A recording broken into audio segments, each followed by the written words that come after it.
दोस्तों आज की वीडियो में हम बात करने वाले हैं क्वेश्चन नंबर 26 के बारे में कि क्वेश्चन नंबर 26 कह क्या रहा है। देखिए यहाँ पे क्वेश्चन नंबर 26 जो है इसमें बोला गया है कि ऑटोमेटिक डोर कंट्रोल। यहाँ पे आपको एक प्रोग्राम बनाना है जहाँ पे ऑटोमेटिक डोर कंट्रोलिंग होगा। जैसा कि आप कहीं मॉल में गए होंगे या बड़े बड़े आप हॉस्पिटल वगैरह में भी गए होंगे, या आजकल के टाइम में आपने बहुत सारी जगहों पे देखा होगा वहाँ पे ऑटोमेटिक डोर कंट्रोल लगा रहता है। जैसे ही आप डोर के सामने जाते हैं तो ऑटोमेटिक गेट खुल जाता है। या आपने बड़े बड़े कंपनी इंडस्ट्री में भी देखा होगा कि जैसे गाड़ियां जाती हैं तो ऑटोमेटिक डोर खुल जाता है। इस तरीके से डोर लगा होता है। कार पार्किंग सिस्टम जहाँ पे होता है वहां पर भी ऑटोमेटिक डोर लगा होता है। तो ये प्रोसेस कैसे चलता है, इसके लिए अगर हमें पीएलसी से प्रोग्राम बनाना है तो हम कैसे बनाएंगे, ये सारी बातें इस वीडियो में समझेंगे। लेकिन उससे पहले आप लोगों से एक रिक्वेस्ट है कि अगर आपने अभी तक चैनल को सब्सक्राइब नहीं किया है तो प्लीज चैनल को सब्सक्राइब कर लीजिए, क्योंकि हम आपके लिए ऐसे ही प्रैक्टिकली वीडियो लाते रहते हैं। तो दोस्तों ऑटोमेटिक डोर कंट्रोल का प्रोग्राम अगर हमें बनाना है तो सबसे पहले हमें इसके प्रोसेस को समझना होगा। देखिए बोला क्या गया है कि the door open when a person is directed by entry sensor. मान लीजिए कि एक डोर है यहाँ पे, ठीक है, मैं यहाँ पे बना देता हूँ कि मान लीजिए ये डोर है। अब इसके पास में कोई सेंसर लगा हुआ है, ओके। तो जैसे ही यहाँ से कोई आदमी जाएगा और ये सेंसर सेंस करेगा, इस सेंसर के सेंस करते ही आपका क्या होना चाहिए, जो एंट्री गेट है वो ओपन हो जाना चाहिए। और फिर बोला गया है कि डोर क्लोज ऑटोमेटिकली 5 सेकेंड। मतलब अगर 5 सेकेंड तक फिर वहां पे सेंसर के पास कोई नहीं जाता है तो डोर ऑटोमेटिक बंद होना चाहिए। उसके बाद फिर बोला गया है कि the person pass the exit sensor. जब पर्सन कोई एग्जिट सेंसर से पास करे, if another person ejected by the entry sensor before the door close. मतलब अगर जैसे मान लीजिए कि इस सेंसर के पास कोई आदमी पहुंचा, अब उसके बाद में डोर ओपन हो गया, अब एक बार इसके बाद दूसरा आदमी आ जाए तो ये ओपन ही रहना चाहिए। क्योंकि अगर मान लीजिए दूसरा आदमी आ गया और फिर इसको अगर हमने क्लोज कर दिया 5 सेकंड बाद, तो दूसरा आदमी हो सकता है इसके नीचे हो, तो इससे अपना इंसिडेंट हो सकता है। तो इसलिए आप लोगों को क्या करना है कि उसके अंदर कंडीशन लगाना पड़ेगा। तो देखिए अगर ये प्रोसेस का प्रोग्राम करना है, देखिए इसमें क्लोज की बात नहीं कहा गया है, सिर्फ एंट्री की बात किया है, लेकिन हम एग्जिट का भी प्रोग्राम बनाएंगे, ठीक है। तो क्वेश्चन नंबर 26 को हम लोग शुरू करते हैं।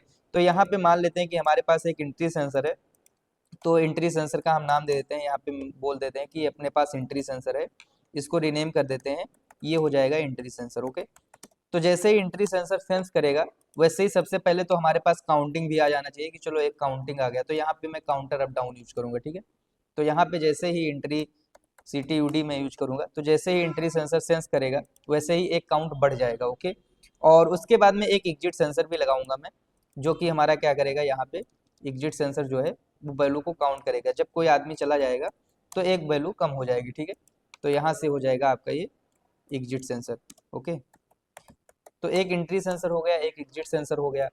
वैल्यू कुछ जैसे मैं अपने अकॉर्डिंग वैल्यू फिल करना चाहता हूँ कि मुझे सिर्फ 5 आदमी का एंट्री करवाना है, मुझे सिर्फ 10 आदमी का एंट्री करवाना है। तो उस वैल्यू को फिल करने के लिए मैं यहाँ पे ले लिया MW10। कोई भी एक डबल वर्ड की मेमोरी ले सकते हो आप। सिंगल वर्ड का मेमोरी हमने यहाँ पे लिया है। अगर आप यहाँ पे डबल इंटीजर रखोगे तो यहाँ पे डबल वर्ड की मेमोरी भी ले सकते हो, सिंगल वर्ड की मेमोरी भी ले सकते हो, ठीक है। जैसे MD10 ले लिया, ओके। तो अब MD10 के अंदर जितना वैल्यू मैं डाल दूंगा उतना काउंट होने के बाद में इसका डन बिट ऑन होगा, ओके। तो जैसे ही एंट्री सेंसर के पास कोई आए वैसे ही आपका जो गेट है वो 5 सेकंड के लिए ओपन हो जाए, ओके। तो यहाँ से मैं क्या करता हूँ कि ये जो एंट्री सेंसर है, अगर एंट्री सेंसर से कोई आया तो एंट्री सेंसर पे कोई आने से इसका CU बिट ऑन होगा काउंटर का। तो इस काउंटर का मैं CU बिट ले लूंगा, ओके। तो जैसे ही एंट्री सेंसर के पास कोई आएगा तो इस काउंटर का CU बिट ऑन होगा। और CU बिट के ऑन होने से मैं क्या करूंगा, यहाँ टाइमर से एक TP टाइमर लेता हूँ और 5 सेकंड तक मैं क्या करता हूँ, इसको ऑन कर लेता हूँ। या ऐसे कर लो आप नॉर्मली, इस गेट को 5 सेकंड तक ओपन करना चाहते हो तो जैसे ही यहाँ पे कोई आया हम क्या करेंगे, एक बिट सेट कर लेंगे। क्या करेंगे, एक बिट को सेट कर लेंगे, ठीक है। सेट रीसेट फंक्शन भी आपको समझ में आ जाए, इसीलिए इसको सेट रीसेट से बता रहा हूँ, ओके। तो यहाँ से मैंने Q0.0 को सेट कर लिया। अच्छा ये Q0.0 जो है, हो सकता है मेरा वहाँ पे हाइड्रोलिक लगा हो, न्यूमेटिक लगा हो, जिसकी हेल्प से मैं गेट को ओपन कर रहा हूँ। तो इसीलिए इसको मैं नेम दे देता हूँ गेट, क्योंकि गेट जो ओपन होगा वो PLC के किसी आउटपुट से ही ओपन होगा, ओके। तो जैसे ही सेंसर सेंस करेगा वैसे ही ये गेट ओपन हो जाएगा, ओके। गेट ओपन होने के 5 सेकंड बाद, तो जैसे ही गेट ओपन हुआ तो इसका मैं यनो ले लूंगा इसी गेट का, ठीक है। कि गेट के ओपन होते ही एक टाइमर चला दूंगा यहाँ से, ओके। मैं क्या करूंगा, एक टाइमर चला दूंगा, टी ऑन टाइमर, ओके। और इससे जो टाइमिंग है 5 सेकंड में टाइमिंग ले लूंगा, ओके। 5 सेकंड यहाँ से टाइमिंग ले लूंगा और इसको यहाँ पे मैंने ऐड कर दिया, ओके। अब जैसे ही 5 सेकंड तक अगर मान लीजिए फिर से कोई सेंसर के पास आ गया तो फिर से CU बीट ऑन हो जाएगा। तो ये कंटिन्यू सेट ही रहेगा, ओके। लेकिन अगर 5 सेकंड तक कोई नहीं आया तो 5 सेकंड बाद मैं क्या करूंगा, इसी को रीसेट कर दूंगा। रीसेट करने से मान लीजिए आपका हाइड्रोलिक लगा हुआ है, तो वो क्या करेगा, गेट को बंद कर देगा। ठीक है, तो जो Q0.0 को मैंने सेट किया था वो मैंने रीसेट कर दिया। ठीक है, ये एंट्री का प्रोसेस हो गया, इसको मैं एक बार आपको समझाता हूँ। ओके, यहाँ से एंट्री गेट का प्रोसेस हुआ है, मैं इसको आपको एक बार चला के दिखाता हूँ कि जैसे देखोगे आप, यहाँ से इस सेंसर ने सेंस किया, यहाँ से इस सेंसर ने सेंस किया, तो इस सेंसर के सेंस करते ही एक काउंट हो गया, और आप देखोगे ये सेट हो गया है, और ये 5 सेकंड तक चला। 5 सेकंड बाद अगर सेंसर के पास कोई खड़ा है तो ये कंटिन्यू सेट रहेगा। ठीक है, लेकिन अगर सेंसर के पास कोई नहीं है तो ये क्या करेगा, रीसेट कर देगा। फिर से मान लीजिए सेंसर के पास कोई आ गया, सेंसर के पास आने से गेट खुला 5 सेकंड के लिए, और 5 सेकंड बाद देखोगे तो गेट रीसेट हो जाएगा, मतलब ये रीसेट हो जाएगा, जिससे गेट बंद हो जाएगा। ओके, अगर मान लीजिए यहाँ से कंटिन्यू आदमी आते रहेंगे, ठीक है, जैसे कंटिन्यू कंटिन्यू आदमी आ रहे हैं, 5 भी आ रहे हैं, तो आपका क्या होगा, गेट खुला ही रहेगा। ऐसा नहीं कि गेट बंद हो जाएगा। जब 5 सेकंड तक कोई नहीं आएगा तभी ये रीसेट करेगा, नहीं तो अगर 5 सेकंड तक इधर से कंटिन्यू आते रहेंगे तो ये रीसेट नहीं करेगा। अच्छा, दूसरी चीज ये भी है कि अभी जैसे मान लीजिए 5 आदमी आ गए, फिर से कोई एंट्री सेंसर के पास आया, तो फिर से गेट खुल गया। आप देखो कि फिर से गेट का जो आउटपुट है ये सेट हो गया। ओके, और सेट होने के बाद में फिर क्या हुआ कि ये गेट आपका ओपन ही है। बट क्या है कि 5 होने के बाद में कोई भी एंट्री नहीं होना चाहिए, मैं ऐसा करना चाहता हूँ, तो उसके लिए आपको क्या करना पड़ेगा, यहाँ पे एनसी डालना पड़ेगा। किसका एनसी डालना पड़ेगा, इस काउंटर के डन बिट का। तो ये जो CTUD है, इसका जो क्यू है, मतलब क्यू क्या होता है, इस काउंटर अप का डन बिट होता है। तो इसकी एनसी जब हम लोग डाल देंगे, और रीसेट करने के लिए भी हम एक बटन डाल दें कि जैसे वैल्यू 5 हो गया, अगर मान लो मुझे रीसेट करना है, तो मैं रीसेट करने के लिए भी एक बटन डाल के रखूंगा। देखो क्या है, प्रोग्राम वहाँ पे छोटा है, बस उस प्रोग्राम को मैं एक्सप्लेन करके थोड़ा सा आपको सारी कंडीशन समझाना चाहता हूँ कि जिससे आपको सारी बातें समझ में आए। ठीक है, क्योंकि अगर उस प्रोग्राम के क्वेश्चन के हिसाब से चलेंगे तो वो तो बहुत छोटा छोटा प्रैक्टिस करने के लिए क्वेश्चन दिया गया है, तो बस उसमें तो बस थोड़ा सा फंक्शन रहता है। तो यहाँ से मैंने इसको लोड कर दिया, और आप देखोगे अभी वैल्यू 6 है, मैं इसको एक बार रीसेट कर देता हूँ। ठीक है, मैंने यहाँ पे इसको रीसेट कर दिया, और अब जैसे देखिए एक आदमी गया, दूसरा, ओ सॉरी, अभी यहाँ पे अगर आप देखोगे तो ऑलरेडी ये रीसेट हो चुका है, और यहाँ पे क्यू का डन बिट पड़ा हुआ है, इसमें वैल्यू 0 है। ठीक है, तो यहाँ पे CTUD का, तो अब जैसे यहाँ से सेंसर सेंस करेगा, ये जो एनसी है अभी यहाँ पे काम नहीं कर रहा है, क्योंकि क्यू, एक बार यहाँ से CU बिट जो है, इसको यहाँ से हम लोग रीसेट कर देते हैं। ओके, और रीसेट करने के बाद हटाते हैं, ये CTUD का CU बिट दोबारा से लेते हैं। CTUD का, ओ सॉरी, CU नहीं लेना है, QU लेना है, क्योंकि CU से क्या होता है, तो ये तो यही CU बिट हो गया, तो आपको QU बिट लेना है। यहाँ से मैं इसको डाउनलोड कर देता हूँ, और लोड कर दिया, फिनिश कर दिया। ठीक है, और यहाँ से इसका मॉनिटरिंग मोड ऑन कर दिया। ओके, तो आप यहाँ से देखोगे, जैसे मान लीजिए कि कोई वैल्यू मैंने इसके अंदर, यहाँ PB में जैसे वैल्यू 0 है, और CB में भी वैल्यू अभी 0 0 है, दोनों में वैल्यू 0 0 है। तो 0 वैल्यू रहने से क्या होता है कि इसका डन बिट आ जाएगा। तो पहले जब मान लीजिए कि मुझे सिर्फ 5 आदमी का एंट्री करवाना है, तो मैं यहाँ से वैल्यू कितना डाल दूंगा, 5 डाल दूंगा। ओके, यहाँ से वैल्यू मैंने 5 डाल दिया कि मुझे सिर्फ 5 ही आदमी का एंट्री करवाना है। तो जैसे ही यहाँ से आप देखोगे सेंसर सेंस करेगा, 1 हुआ, 2 हुआ, 3 हुआ, और जैसे ही 5 आदमी का एंट्री हो जाएगा, तो आप देखोगे फिर से अगर सेंसर सेंस कर रहा है एंट्री सेंसर, तो गेट ओपन नहीं होगा। ठीक है, यहाँ से आपका मेन ब्लॉक को ओपन करता हूँ, और आप देखोगे कि यहाँ से एंट्री सेंसर अगर 5 आदमी के बाद सेंस कर रहा है, तो गेट ओपन नहीं हो रहा है, क्योंकि एंट्री सेंसर सेंस करने से CU के पास सिग्नल नहीं जा रहा है, और उसकी वजह से गेट ओपन नहीं हो पा रहा है। जब एग्जिट सेंसर सेंस करेगा, मान लीजिए कोई आदमी एग्जिट हो गया, तो जैसे एक आदमी एग्जिट हो गया, तो फिर से एक आदमी एंट्री हो सकता है। आप देखोगे तो फिर से एक आदमी एंट्री हो सकता है, बट अगर एक भी आदमी एग्जिट हो गया, मतलब तभी एंट्री होगा। और अगर एग्जिट नहीं हुआ, टोटल फुल है, 5 लोग का आपने स्पेस दे दिया है, 5 लोग का स्पेस फुल है, तो फिर आपका गेट नहीं ओपन होगा। तो इस तरीके से आप इसकी प्रोग्रामिंग कर सकते हैं। ठीक है, तो इसका भी प्रिंट आउट मैं आपके नोट्स में ही डाल दूंगा, मेंशन कर दूंगा, और फिर ये नोट्स भी मैं प्रोवाइड कर दूंगा, क्योंकि अभी ये नोट्स मैंने इसलिए नहीं प्रोवाइड किया है क्योंकि अभी बहुत सारा क्वेश्चन इसमें नहीं हो पाया था। ठीक है, तो ये इसको पहले प्रिंट कर देता हूँ मैं, और प्रिंट करने के बाद में नेक्स्ट क्वेश्चन स्टार्ट करता हूँ। ठीक है,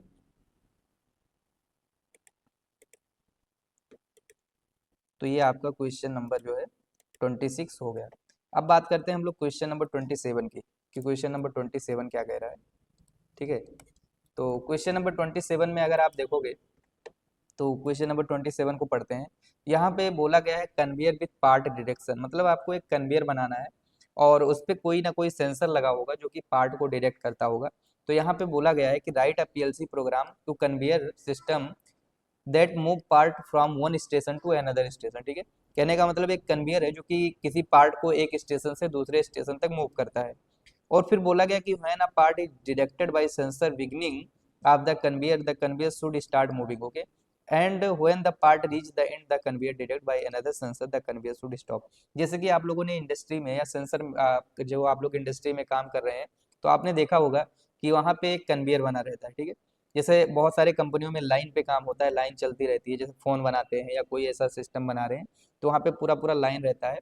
तो लाइन चलता रहता है, तो पार्ट यहाँ से चलना शुरू होता है, ठीक है। उसके बाद धीरे धीरे आगे बढ़ते बढ़ते बढ़ते बढ़ते मान लीजिए कि यहाँ लास्ट पॉइंट पे पहुंच गया, तो जैसे ही पार्ट यहाँ स्टार्टिंग पे डालेंगे वैसे ही कन्वेयर चलना स्टार्ट हो जाएगा।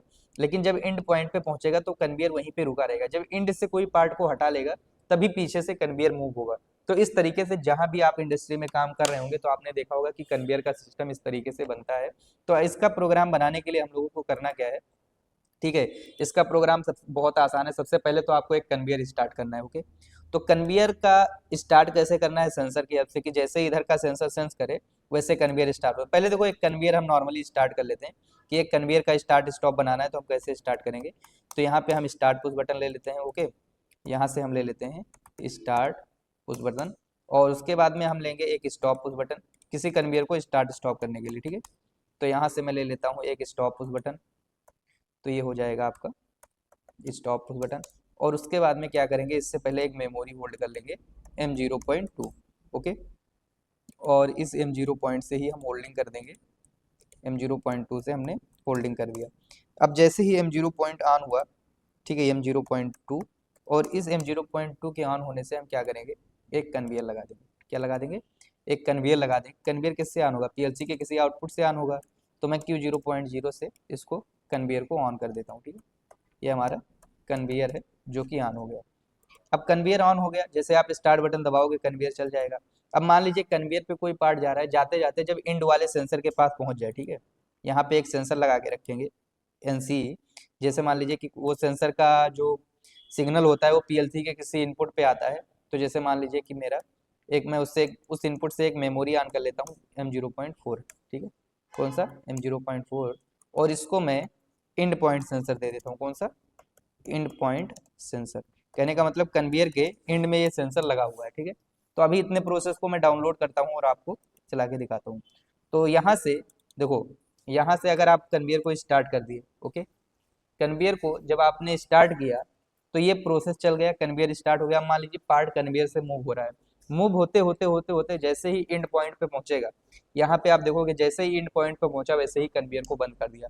अब वहां से फिर से किसी ने पार्ट हटा लिया, तो जैसे ही पार्ट हटाएगा फिर से कन्वेयर चलने लगेगा, ओके। आप ये चाहते हो कि जैसे जो प्रोसेस हम खुद से स्टार्ट कर रहे हैं, हम खुद से स्टार्ट ना करें, मतलब हम दोनों ऑप्शन मेरे पास होना चाहिए कि मैं खुद से स्टार्ट भी कर लूं, ठीक है, और उसके बाद में खुद से स्टॉप भी कर लूं। तो ये जो स्टार्ट बटन लगाया है ना, इसी के पैरेलल में हम क्या कर सकते हैं कि यहाँ पे जो हमारे पास एक और सेंसर लगा है वो लगा दिया, स्टार्टिंग सेंसर, ओके। जो हमारे कन्वेयर का स्टार्टिंग पॉइंट वाला सेंसर था ना, तो यहाँ से मैं इसको कर देता हूँ कन्वेयर स्टार्ट पॉइंट सेंसर लिख देता हूँ, ठीक है, स्टार्ट पॉइंट सेंसर, ओके। तो ये हमारा स्टार्ट पॉइंट सेंसर है कि जैसे मान लीजिए कि मैं कन्वेयर पुश बटन से नहीं स्टार्ट करना चाहता हूँ, मैं चाहता हूँ कि जैसे ही मैं सेंसर के पास पार्ट रखूँ कन्वेयर ऑटोमेटिक स्टार्ट होना चाहिए, ठीक है। तो देखो अभी पुश बटन में नहीं दबाऊंगा, ठीक है, अभी जो है पुश बटन मैं यहाँ पे नहीं दबाऊंगा स्टार्ट वाला। जैसे मान लीजिए आप सेंसर के पास कोई ऑब्जेक्ट रखोगे, तो इस सेंसर के पास ऑब्जेक्ट रखते ही क्या होगा, कन्वेयर स्टार्ट हो जाएगा। अब सेंसर के पास से मैंने ऑब्जेक्ट हटा भी लिया, तो यहाँ से सिग्नल नहीं भी जा रहा है, तो ये होल्डिंग का प्रोसेस यहाँ से हो गया है, ओके। फिर जब एंड पॉइंट पे पहुंचेगा तो ये कन्वेयर को रोक के रखेगा, कन्वेयर को रोक के रखेगा, मतलब प्रोसेस चलता रहेगा चलता रहेगा। जब तुम कभी अपना खुद से बंद करना चाहोगे तो स्टॉप बटन दबा देना, खुद से ये बंद हो जाएगा, ठीक है। तो इस तरीके से आप कन्वेयर के सिस्टम को बना सकते हो, ठीक है। तो ये क्वेश्चन नंबर 27 था। इसको क्वेश्चन नंबर 27 को भी आपके नोट्स में प्रिंट करते हैं, ठीक है। तो ये आपका हो जाएगा क्वेश्चन नंबर 27, ओके। और उसके बाद में फिर क्वेश्चन नंबर 28 पे हम लोग पढ़ते हैं और देखते हैं क्वेश्चन नंबर 28 क्या कह रहा है, ओके। तो क्वेश्चन नंबर 28 में अगर हम लोग देखते हैं तो क्वेश्चन नंबर 28 में बोला गया है कि आपको एक सिंपल अलार्म सिस्टम डिजाइन करना है, ओके। तो सिंपल अलार्म सिस्टम में क्या होता है, बोला गया है कि the system monitor to input. जैसे एक सिस्टम है वो जो मॉनिटरिंग कर रहा है दो इनपुट की, a dual sensor and a motion sensor. If either sensor is triggered, मतलब कोई भी सेंसर ट्रिगर हो तो an alarm should turn on, एक अलार्म ऑन हो जाना चाहिए, and stay on until is manually reset, the system should have enable and disable switch to activate and deactivate alarm. कहने का मतलब, मान लीजिए कोई एक डुअर है, ठीक है, मान लीजिए ये आपके पास बड़ा सा डुअर है। अब इसके पास एक सेंसर लगा हुआ है, ठीक है, एक तो डुअर सेंसर है जो कि डुअर को ओपन क्लोज करता है, दूसरा एक मोशन सेंसर है, ठीक है, मोशन सेंसर है। तो अगर इसमें से कोई भी सेंसर ट्रिगर करता है, इसमें इफ इधर बोला गया है कि अगर कोई भी सेंसर ट्रिगर करता है तो एक अलार्म ऑन हो जाना चाहिए, और जब इसको मैनुअली रीसेट करें तो ये रीसेट होना चाहिए। देखो इसमें क्या है, इसमें सेट रीसेट का फंक्शन लगेगा, ठीक है, क्योंकि ये सब बेसिक क्वेश्चन है तो इस तरीके से है कि आपका बेसिक बेसिक कॉन्सेप्ट क्लियर होता रहे। तो आप देखोगे इसमें तो ये बिल्कुल बेसिक सा सिंपल सा क्वेश्चन है, इसमें सेट रीसेट आपको यूज करना है, कैसे यूज करना है वो भी दिखाते हैं हम आपको। देखिए क्या है कि दो सेंसर लगे हुए हैं, ठीक है, आपके पास मान लीजिए ये आपका डुअल सेंसर है। देखो सेंसर का जो सिग्नल होता है वो पीएलसी के किसी ना किसी इनपुट पे ही आता है, बोलो। तो ये मान लीजिए आपका डुअल सिग्नल सेंसर है, डुअल सेंसर। अब मान लीजिए कि जो इनपुट पे आया था उससे मैंने ये मेमोरी ऑन किया है M0.4, जो सेंसर होता है उसका सिग्नल पीएलसी के इनपुट पे आता है, तो उस इनपुट से मैंने क्या किया है, ये अपना सेंसर ऑन किया है M0.4, ठीक है, क्योंकि हम लोग क्या करते हैं पहले कोई इनपुट जब पीएलसी का लेते हैं तो उससे एक मेमोरी ही ऑन करते हैं। तो ये जो M0.4 है इसको मान लीजिए कि जो सेंसर का सिग्नल आ रहा है I0.4 पे हम मान लेते हैं, तो उसको M0.4 ऑन किया हमने, ओके। तो जैसे ही डुअल सेंसर ट्रिगर करेगा तो ट्रिगर करते ही हम क्या करेंगे, यहाँ पे एक पॉजिटिव पल्स ले सकते हैं, क्या ले सकते हैं, पॉजिटिव पल्स, क्योंकि ट्रिगर की बात बोला गया है तो ट्रिगरिंग में केवल एक पल्स जाना चाहिए, ठीक है। तो यहाँ से हमने ले लिया M0.4, ठीक है, M0.4। और जैसे मान लीजिए जहां से सिग्नल दे रहे हैं, जैसे I0.4 से सिग्नल दे रहे हैं तो नीचे मैंने I0.4 डाल दिया, ओके। और उसके बाद में यहाँ पे हम क्या करेंगे, एक सेट बिट ले लेंगे और इसी को जैसे अलार्म जो है पीएलसी के किसी आउटपुट से ऑन करेंगे, तो इसको हम नेम देते हैं अलार्म, ओके। तो जैसे ही ये चाहे डुअल सेंसर हो गया और इसी के पैरेलल में हम लगा देंगे चाहे आपका मोशन सेंसर, ओके। मान लीजिए कि यहाँ पे M0.5 से सिग्नल आ रहा है तो ये आपका हो जाएगा मोशन सेंसर, ओके। तो ये हो जाएगा आपका motion sensor, motion sensor, okay. तो ये मोशन सेंसर हो जाएगा आपका। तो चाहे डुअल सेंसर ट्रिगर करेगा चाहे मोशन सेंसर ट्रिगर करेगा, आपका अलार्म सेट हो जाएगा, ठीक है। और बोला गया है कि जब अलार्म को हम मैनुअली रीसेट करें तो यहाँ पे हम एक रीसेट बटन ले लेंगे। जैसे मान लीजिए हमने M0.6 ले लिया, किसके लिए, इसको मैं रीसेट नेम दे देता हूँ कि रीसेट करने के लिए। तो जब मैं इसको रीसेट करूंगा, ठीक है, यहाँ से जब मैं रीसेट बटन दबाऊंगा तो रीसेट बटन दबाने से क्या होगा, ये जो अलार्म सेट हुआ था ना ये रीसेट हो जाएगा। यहाँ से जो अलार्म सेट हुआ था ये रीसेट हो जाएगा, ठीक है। इसको मैं डाउनलोड करता हूँ और डाउनलोड करने के बाद में इसको मैं आपको मॉनिटरिंग करके दिखाऊँ। जैसे मान लीजिए डुअल सेंसर ने ट्रिगर किया तो आप देखोगे ये अलार्म सेट हो गया, अलार्म सेट हो गया तो अब ये अलार्म बजता रहेगा। जब आप आ करके इसको मैनुअल रीसेट करोगे तो ये अलार्म बंद होगा, ठीक है। अगर मोशन सेंसर ने भी सेंस किया तो भी ये अलार्म जो है सेट हो जाएगा। तो इस तरीके से चाहे डुअल सेंसर आप सेंस करोगे तो भी सेट हो जाएगा। जब आप मैनुअली इसको रीसेट करोगे, ठीक है, यहाँ से जब आप इसको रीसेट करोगे तब ये रीसेट होगा, ओके। अच्छा देखो यहाँ पे मैंने मोशन सेंसर को सेंस किया तो सिग्नल नहीं गया, तो उसके लिए जो I0.4 दिया है यहाँ पे, जैसे मोशन सेंसर M0.5 लगाया है तो यहाँ पे हम M0.5 दे देंगे, ठीक है, क्योंकि हमें दोनों से सिग्नल चाहिए। तो यहाँ पे अगर देखो M0.5 को भी मैं ट्रिगर किया तो क्या होगा, यहाँ से ये सिग्नल जाएगा, ठीक है। एक मिनट, तो यहाँ से राइट क्लिक करके मॉडिफाई में जाके मॉडिफाई वन, ओके। सॉरी ये मॉडिफाई नहीं हो रहा है तो इसलिए अलग अलग आपको पल्स लेना पड़ेगा, ठीक है। जैसे मान लीजिए क्योंकि दोनों का सेंसर जो है अलग अलग लगा होगा, मान लेते हैं इसका सेंसर I0.4 पे है और इसका सेंसर कहीं अलग होगा, तो इसीलिए इसके पल्स हमें अलग लेने पड़ेंगे, ठीक है। तो ये जो M0.5 है इसको हम मान लेते हैं कि ये I0.5 पे ये सेंसर लगा होगा, ठीक है। और उसके बाद फिर यहाँ से हम इसको पैरेलल कनेक्ट कर देंगे, ओके। तो यहाँ से फिर क्या होगा कि हम चाहे इसको प्रेस करेंगे, डुअल सिग्नल मान लीजिए डुअल सेंसर सेंस किया तो भी अलार्म सेट हो जाएगा, और अगर मोशन सेंसर सेंस किया तो भी अलार्म सेट हो जाएगा, ठीक है। जब हम मैनुअल रीसेट करेंगे तभी रीसेट होगा। तो इस प्रोसेस से जो आपका क्वेश्चन नंबर 28 था ये भी बन गया। मतलब क्वेश्चन नंबर 28 को अगर देखा जाए तो कोई बहुत बड़ा प्रोसेस नहीं था, बहुत छोटा सा प्रोसेस था जो कि आपने आसानी से बना लिया, ठीक है। तो यहाँ से आपका ये क्वेश्चन नंबर 28 भी हो गया, ओके। तो यहाँ से आपका मैं यहाँ मेंशन कर देता हूँ कि आपका जो है क्वेश्चन नंबर 28 है, ओके, क्वेश्चन नंबर 28। अब नेक्स्ट क्वेश्चन की तरफ हम लोग बढ़ते हैं, देखते हैं कि नेक्स्ट क्वेश्चन यहाँ पे क्या कह रहा है। तो देखिए क्वेश्चन नंबर 29 है। क्वेश्चन नंबर 29 में क्या बोला गया है कि ये आपका सिक्वेंशियल मोटर स्टार्ट, जैसा कि सिक्वेंशियल मोटर स्टार्ट का मैंने पहले भी बहुत बार क्वेश्चन बना चुके हैं हम लोग। तो सिक्वेंशियल मोटर स्टार्ट का प्रोग्राम बनाना है तो इसके लिए आपको टाइमर की जरूरत पड़ेगी। इसमें कंडीशन क्या क्या कह रहा है ये बातें समझना बहुत जरूरी है, ठीक है। तो आज की वीडियो में सिर्फ इतना ही रखते हैं, और नेक्स्ट वीडियो में हम आपको सिक्वेंशियल मोटर स्टार्ट का प्रोग्राम बनाना बताएंगे, क्योंकि ये थोड़ा सा बड़ा प्रोग्राम होगा और इसमें थोड़ा सा समझाना पड़ेगा, क्योंकि कई तरीके से सीक्वेंस बनता है। तो जो क्वेश्चन में दिया गया है सिर्फ इतना ही नहीं, इसके अलावा कितने तरीके से सीक्वेंस बनता है, क्योंकि देखो इसमें बोला गया है कि after 5 second, after 5 second, but ऐसा हो सकता है ओनली 5 सेकंड के लिए बोला गया होगा, या मान लीजिए कि ओनली और आफ्टर दोनों एक साथ बोल दिया गया होगा कि ओनली 5 सेकंड तक चलाना है, फिर 5 सेकंड बाद भी चलाना है। तो मतलब सीक्वेंस का प्रोग्राम कई तरीके से सीक्वेंस हो सकता है। तो वो बातें मैं आपको नेक्स्ट वीडियो में बताऊंगा, क्योंकि ये वीडियो बहुत ज़्यादा लंबा हो जाएगा। तो मुझे पता उम्मीद है कि आप लोगों को आज का जो वीडियो है वो पसंद आया होगा, और अगर आपका वीडियो पसंद आया है तो वीडियो को ज़्यादा से ज़्यादा शेयर करना, चैनल को सब्सक्राइब कर लेना। मिलते हैं आपको नेक्स्ट वीडियो में, आज के लिए इतना ही। जय हिंद, जय भारत।